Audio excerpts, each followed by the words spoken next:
Assalamualaikum warahmatullahi wabarakatuh.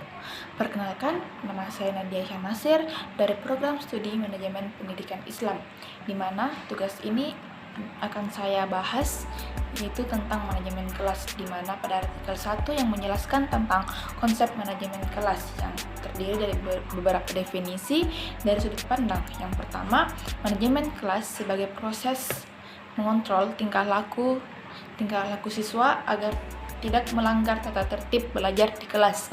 Dan yang kedua, manajemen kelas didasarkan pandangan yang bersifat permisif.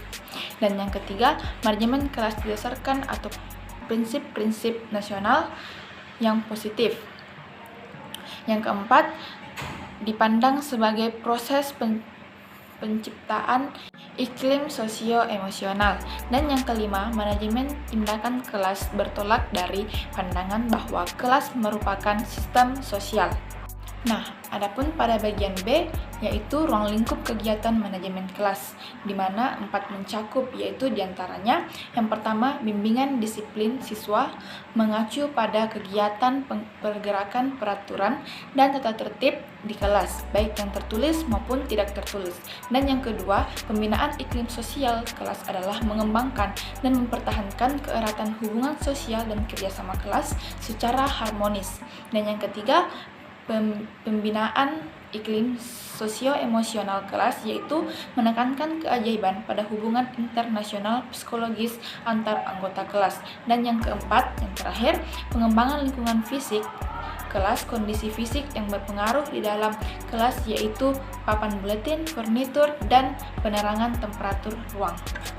Nah, adapun pada poin bagian C, yaitu tujuan manajemen kelas adalah untuk menciptakan kondisi kelas yang kondusif bagi produktivitas kegiatan pembelajaran, di mana yang dimaksud dalam kondisi kelas adalah yaitu disiplin siswa, iklim sosial kelas, iklim sosial emosional, dan yang keempat, lingkungan fisikal kelas.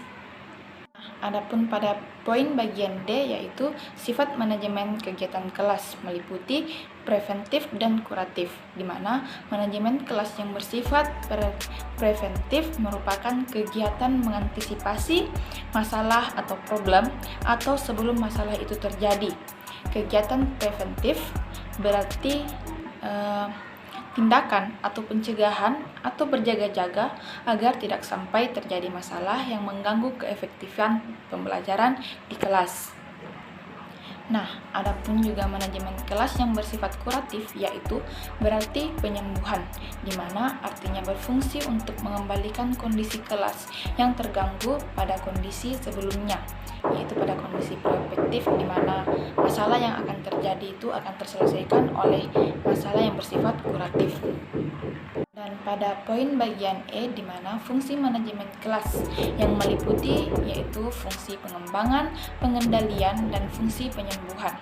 Fungsi pengembangan adalah fungsi manajemen kelas, di mana secara proaktif guru merencanakan dan melaksanakan seperangkat kegiatan pembelajaran yang berlangsung lancar dan produktif.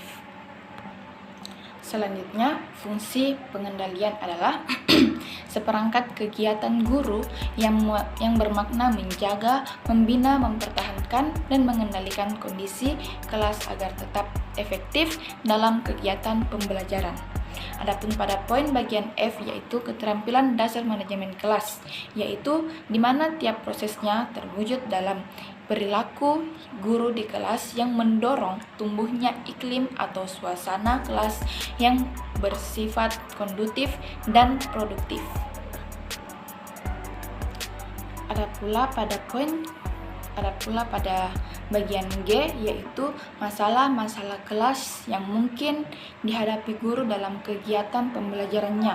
Misalkan masalah anak berbicara di kelas saat guru menjelaskan, atau masalah anak yang bertengkar, anak yang melucu di kelas dan takut, dan masih banyak lagi. Adapun pada poin bagian H, yaitu pemecahan masalah kelas, ada 2 pendekatan, yaitu tanpa teori dan yang berdasar teori.